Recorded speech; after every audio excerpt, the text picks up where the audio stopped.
Alright, hey everybody, this is Andy, Creek Chicken Outfitters. We are at the tying bench, and what I'm going to do now is demonstrate how to tie one of my little midges. And we're just going to do a simple resin midge, that's just what I call it, with a number 14 nymph hook and a 2.8 millimeter tungsten bead. All right, so we've got our hook set. I'm going to do this one in a red. So I'm using, let's see, this is Danville 140 thread.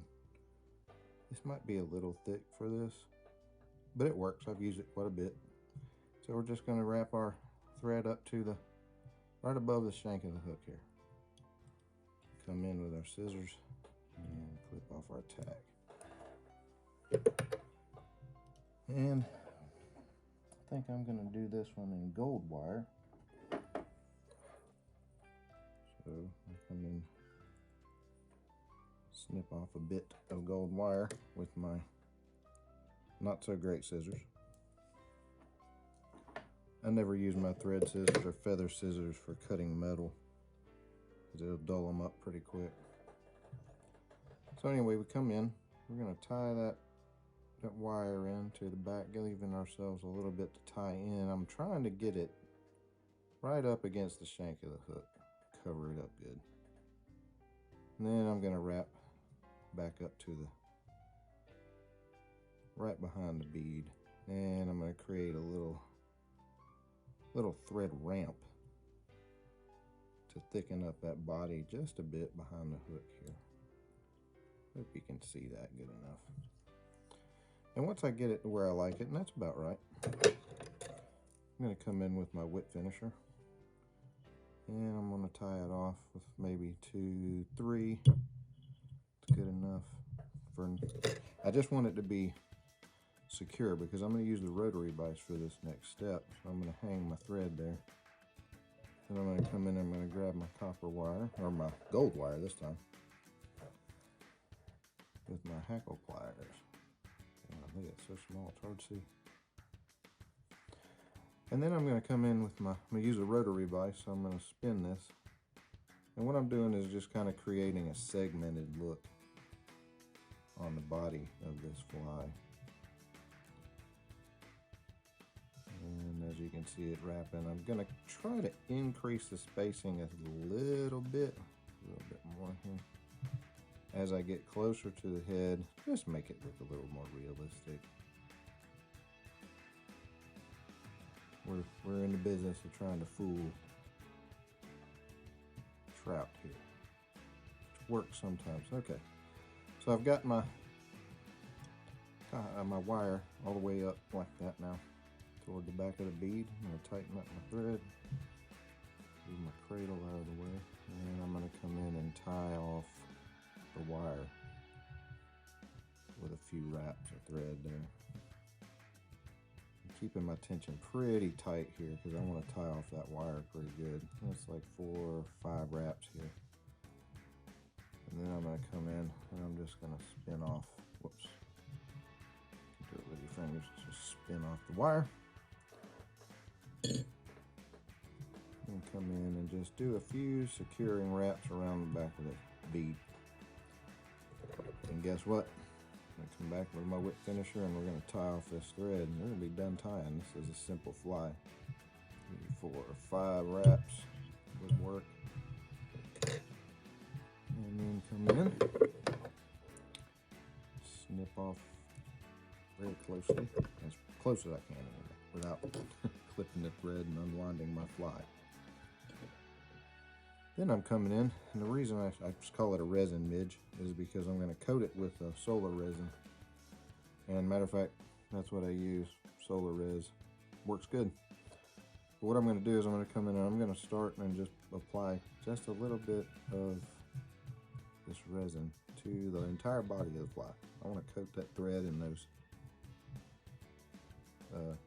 wire wraps, basically encasing this body in the resin. And it makes for a very, very durable fly. It's not going to ever come apart,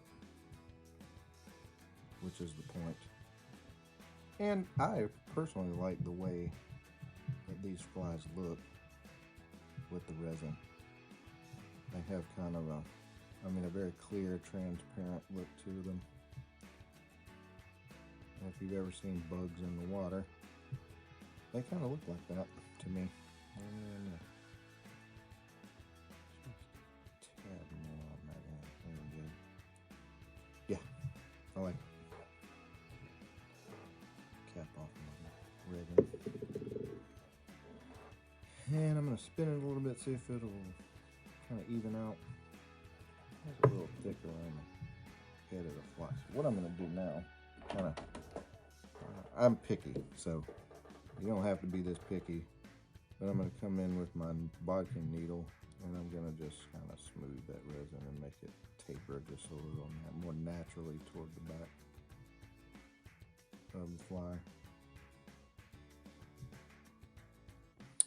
And, you know, I'm being real picky here. That fly looks pretty good. Anyway, yeah, that looks better. Good is good, better is better. So anyway, I like it. That's what it's all about, right? I'll come in with my UV light and I'm going to set this resin and cure it really quickly. That's what is great about this stuff, is it cures very fast under UV light. My light is kind of a cheapo. It's kind of an off-brand one. It's not very powerful, so it takes a little bit longer for me to cure flies with this particular light. I need a more powerful one, but this one works fine. It just takes a little more time. Probably 15 seconds, 20 seconds, depending on how thick the resin is. Compared to a more powerful light, we'll do it in, 7 to 10 seconds, which, what does it matter, really? If I was trying to crank out a whole bunch of these, maybe it would matter in the long run, but I do this for fun and tie a few for some friends, and if somebody wanted a few of them, I would definitely sell them, but this is not a plug to sell anything. It's just to try to show you guys how I do this. Now, I cure the fool out of it. I don't know. I know a lot of guys may have a different way of doing it, but I want that resin hard, so when I touch it, I don't leave tacky fingerprints on it. And this light not being powerful, like I was saying, I